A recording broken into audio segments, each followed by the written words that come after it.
So guys, before we start, we can see how many of the people watch our videos are subscribed and not subscribed. And it's not the best thing, because a lot of people watch and aren't subscribed. And when you subscribe to the channel, what you're doing is you're telling YouTube, hey, I like this. Please recommend this in the feeds of other people who watch similar content. If you watch us regularly and that red button says subscribe and not subscribed, if you can click it, please click it. It really helps us out. You can help us spread the vegan message. What I've Learned has released his most recent anti-vegan video. He does this from time to time, releasing pro-animal abuse content. And this one is just his latest effort. The title of this one makes an assertion that, quote, vegan diets don't work. Here's why. In this video, I'd like to tell you the story behind why I think plant-based is not the best direction to head in. Now, right off the bat, we won't be diving into the details of every study and paper and book that he cites and refuting his points. We'll leave that for the other creators who are more experienced in those areas and who will no doubt take that on. What we want to do is show you that even if you're not super familiar with studies and nutrition, often with anti-vegans, you can just observe the language used and clearly see why you should never take someone like this seriously. He's just a YouTuber who regularly makes content with clickbait titles and thumbnails. I mean, images like these alone make our spidey senses tingle. Like these photos can easily be taken within minutes of each other simply by changing your clothing, your posture, and lighting. Plain and simple, this guy loves to give people good news about their bad habits. It works. He's got over 2 million subs, and he's very good at creating slick, well-made, seemingly intelligent and well-researched videos. But pay close attention to what is actually said. Here we go. In 1894, a dentist was on a mission to solve a mystery that puzzled professionals for a while. Why were people's teeth becoming so crooked? Well, as we ate fewer and fewer raw fibrous plant foods and raw meat and moved towards cooking our food, our jaws didn't have to work as hard to chew. So it makes sense that if you don't have to chew your food as much, you would see changes in Homo sapiens over time. That's not us saying that, by the way. That's this guy. Biological anthropologist Clark Spencer Larson says that agriculture instigated a fundamental change in human craniofacial growth and development. He highlights the use of cooking vessels as an impactful innovation because it allowed for humans to make soft, mushy food that required little chewing. He says such culinary adaptations resulted in fundamental changes in craniofacial growth and development, resulting in reduced robustness, increased malocclusion, and increased tooth crowding. Where people in the past were gnawing on very tough, fibrous, low-calorie plant foods, as well as raw and cooked meat, maybe having to chomp through skin, cartilage, and sinew, now they could make porridges and maybe some stews that provided much more calories for less chewing effort. If that voice sounds familiar, that's because it's this guy. It's almost like, Brian, what would you call that? Oh, like when you say something and then you say something that goes against what you just said? Contradiction.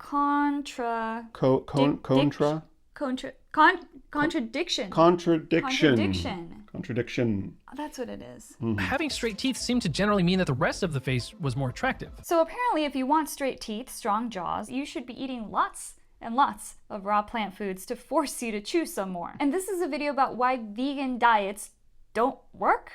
Whew, we're not off to a good start. But if eating zero animal foods improves health so much, why would a 2016 study find that 84% of vegans eventually quit their diet? I don't know. If eating fast food is so unhealthy, why do 83% of American families eat fast food once a week? If speeding in your car is so dangerous, why do 9 in 10 drivers admit to speeding while admitting that it's unacceptable? And if exercise is so good for you, why do 90% of people quit after 3 months of hitting the gym? It's almost like whether something is or isn't healthy doesn't determine whether people do it or not. That's weird. Asking the question, if X is so healthy, why do X% of people not do it, means nothing in a world where people eat donuts and drink alcohol, which is a literal poison. And let's really dial this in from the beginning.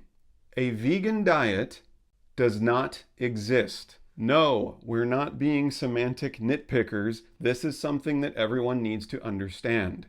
Veganism is an ethical stance against animal cruelty. It is the belief that all animals should be treated with a basic level of respect, i.e., not breeding them into existence, confining them, abusing them, stabbing them in the neck for stuff we don't need, like, yes, meat, dairy, and eggs, but also fur, leather, wool, entertainment, cosmetic testing, etc., etc. A vegan diet, if we did entertain the idea of it existing, would simply be a diet that conforms to a vegan's ethics, which tells you nothing about what's in the diet. It only tells you what's not in the diet. Purely drinking olive oil and water would be a vegan diet. Eating nothing but Beyond Burgers and French fries would be a vegan diet. Only eating fruit would be a vegan diet. How are any of these diets similar in food intake? They aren't. It would be just as nonsensical for us to say non-vegan diets don't work. Here's why. When someone who eats purely McDonald's and someone who eats predominantly whole plant foods, but they also add honey to their oatmeal, they are both eating non-vegan diets. These terms are so broad, with so many variations, that the phrase is meaningless. He's made a claim that makes no sense. So it's no wonder he has a pretty hard time providing evidence for it. The question becomes, why would the dental arch grow big enough for this brother, but not for this brother? That's where Weston Price comes in. Totally new processed foodstuffs like refined grains, sugar, and vegetable oil were spreading, and these people living in remote areas were finally getting access to them. He found a clear pattern. Those living on the traditional diet were in good health, had broad dental arches, straight teeth, and very few cavities. However, other groups in the same area who started eating these new modern foods developed crooked teeth and had 5 to more than 30 times the cavities of their counterparts despite sharing similar genetics. Refined grains, sugar, and vegetable oils are not required for a vegan diet, and vegans, by far, are not the only ones eating refined foods. When meat eaters get a burger and french fries and soda at a fast food restaurant, they are eating refined grains in the bun, sugar in the soda, and vegetable oil on the fries. How do refined foods relate to vegan diets don't work? Milk is the most important food of all and builds strong bones and teeth.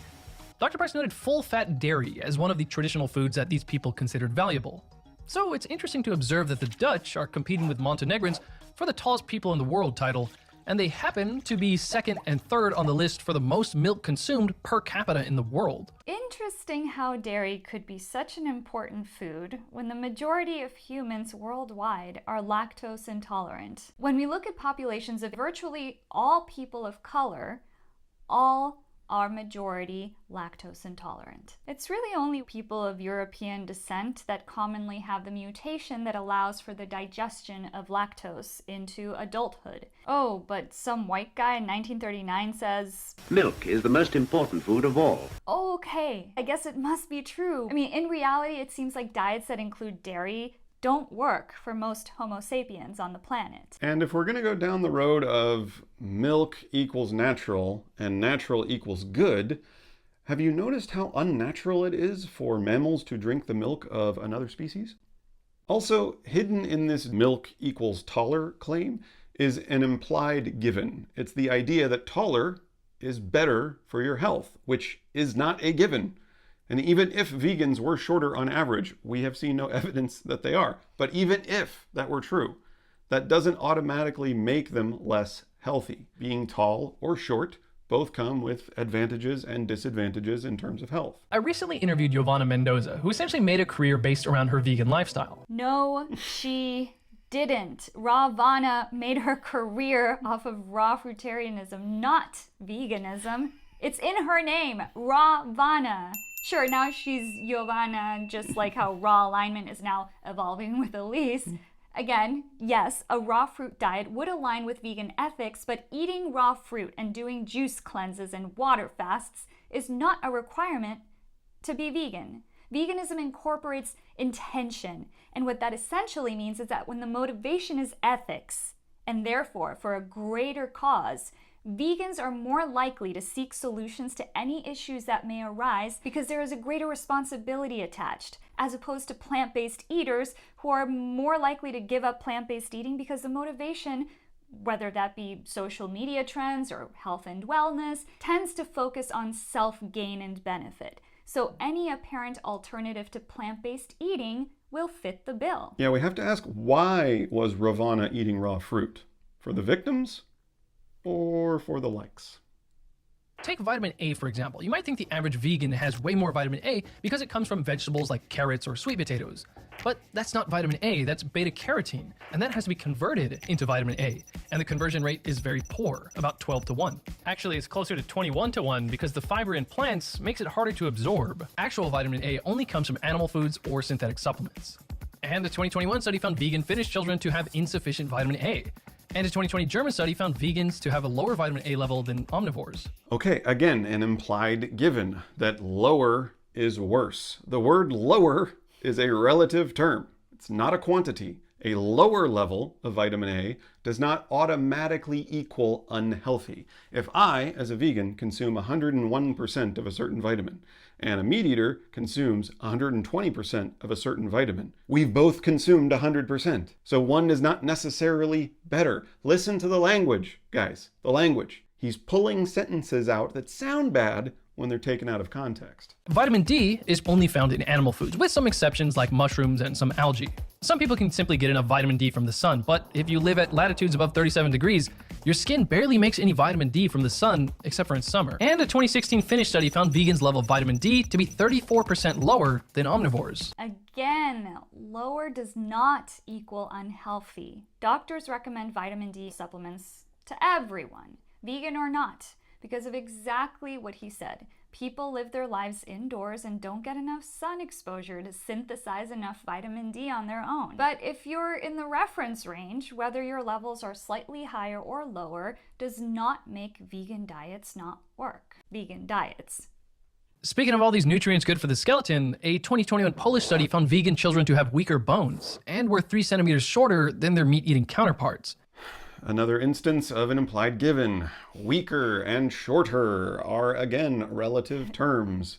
If you just read the other sentences that are on the screen, you will see that these vegan children also had lower fat, lean mass, and lower levels of LDL cholesterol. He left that out. He left that out. Also, shorter. Shorter does not equal worse. Being shorter as a child is not inherently bad unless it can be shown that shorter height in childhood somehow equals poor health outcomes. Weston Price wrote in his 1939 book, Nutrition and Physical Degeneration, "As yet, I have not found a single group of people who are building and maintaining an excellent body by living entirely on plant foods." Who cares about some anecdote from a 1939 dentist? It's 2023, and there are countless examples of people today building and maintaining excellent bodies on plant foods. This is just a laughable statement. Yeah, guess what else was promoted in the 1930s? Let's start with B12, as this component is near impossible to get just from whole plant foods. So you're eating a vegan diet. You are going to need to get vitamin B12 as a supplement. You ought to take a B12 supplement. You need to take a B12 supplement. Most vegans know they need to supplement B12, which is very important for brain function.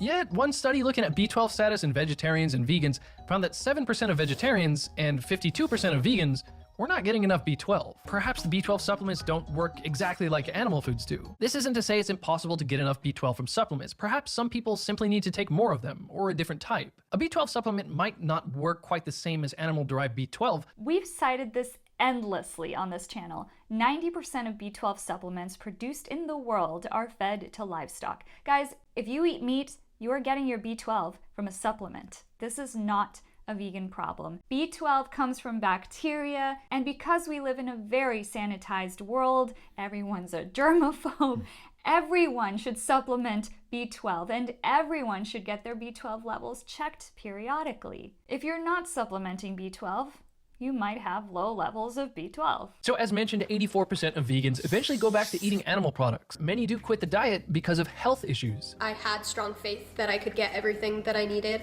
on a plant-based vegan diet, and you might be confused, like, okay, you ate salmon and then all of your problems went away. Now, our next guest used to be known as the Vegan Prince. Even people like John Venus, Elise Parker, Bonnie Rebecca, Cosmic Skeptic, Tim Sheaf, and others who achieved fame in part because they were vegan still could not make the diet work. Despite obviously having a lot invested in this, I wasn't able to make it work. There it is.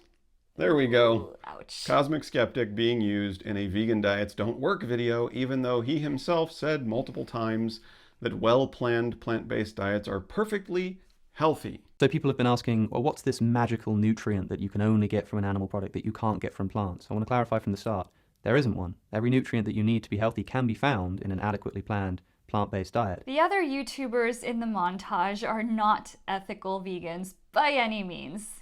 They didn't discuss ethical veganism, and they were primarily plant-based health, fitness, and lifestyle vloggers. And Tim effing Sheaf, maybe let's not take nutrition advice from a man who drinks his and his friend's urine. Magic juice right here. Oh, I need some of that. What is it, vodka? Yeah. 3 people here have drank each other's piss. Now, what I've learned also likes to bring up arguments and then negate them. He does this a number of times in this video. Again, let's pay attention to the language here. There's a big section of this video that's basically one long nature though argument. Why should we assume a meat-containing diet was the natural default for humans rather than a plant-based diet? Well, to get a wide variety of nutrients, vegans have to eat a huge variety of modern fruits and vegetables. But the fruits and vegetables early humans had access to were nothing like modern ones. Paleoanthropologist Daniel Lieberman has said that the sweetest fruit available would have been no sweeter than a modern-day carrot. And we have stable isotope studies finding we ate pretty much whatever meat we could get our hands on. And our earliest art is cave paintings of hunts. The people eating the traditional diets did eat a few plant foods, but they just weren't nearly as important to them as the animal foods. But then he says, but we can't just assume something is healthy just because it's natural. So why bring up natural as an argument for why vegan diets don't work if we can't assume something is healthy just because it's natural? He also does this to a comedic level with supplements, implying a number of times that supplements are synthetic or bad or don't work. Perhaps the B12 supplements don't work exactly like animal foods do. I would go anywhere with like a big bag of supplements. Synthetic supplements. Despite taking prenatal supplements, 58% of pregnant women had iron levels below normal. While dietary calcium reduced the risk of heart attack, calcium supplements increased the risk. But then says, I'm not saying all supplements are just bad. They indeed have been found to help people reach the appropriate intake of certain nutrients. I take some specific supplements myself. The point is there can be issues with relying on supplements. So supplements don't work, but sometimes they do, but we shouldn't rely on supplements. Yet I rely on certain supplements. Got it. Then in a moment that's beyond parody, he stops the video at the 24-minute mark to promote. Let's take a moment to thank the sponsor of this video, Element. It's just a good balance of electrolytes, sodium, potassium, and magnesium. A supplement? What? Trying to make fun of this video is difficult because it kind of makes fun of itself. Most people don't realize just how important electrolytes can be for energy levels, especially if you're fasting, doing a low-carb diet. Wait, what was that he just said there? If you're low-carb and fasting, then you have problems with your energy levels. And so you need a supplement. Look at this dude's videos. He promotes low-carb diets. He promotes fasting. It's all over his page. And apparently he has problems with his energy levels unless he takes this supplement that you can buy with his discount promo code, I'm sure. If you go to drinklmnt.com/whatI'veLearned, you can get a free sampler pack with any purchase. That leads me to believe whether people might intentionally promote poor diet choices to simply then fill in those gaps that you might be having by following their own advice with the supplements that they are trying to sell you. Guys, when people show you who they are, believe them. In another instance of presenting an argument and immediately negating it, he has a lengthy section about cats for some reason. Let's rewind back to 1932. Dr. Francis Pottinger had been trying to formulate a healthy diet for his laboratory cats. For some reason, his cats seemed to suffer from nutrient deficiencies. At some point, he had so many cats that he had to cut corners. He started giving some cats their meat raw. Within a few months, though, these raw meat-fed cats and their kittens were clearly healthier than the cooked meat-fed cats and kittens. This is a raw meat animal with a full, round face. Notice the firm gingiva, the normal coloring tones, the beautiful broad mouth. A later examination of the skull showed a firmly developed zygomatic arch.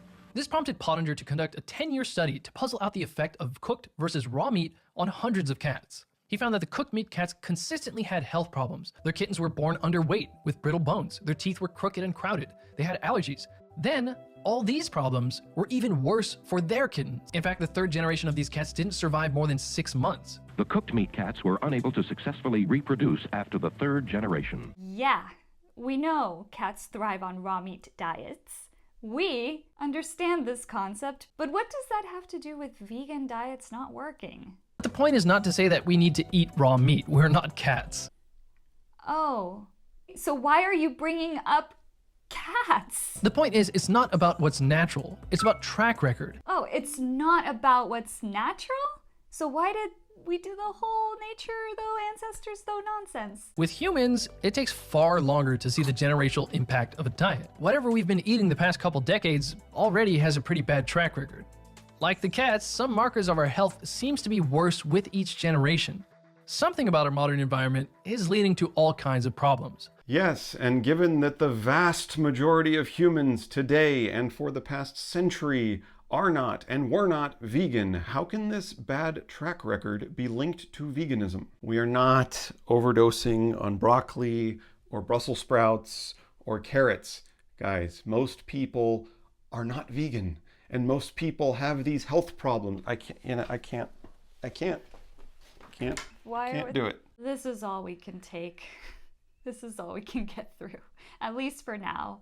You can let us know in the comments if we should finish this video, but honestly, there's more than enough here in the first half to illustrate that what I've learned is either horribly confused or being purposefully, intellectually dishonest. Either way, no part of this video addresses veganism, or what a vegan diet even is, or why vegan diets don't work.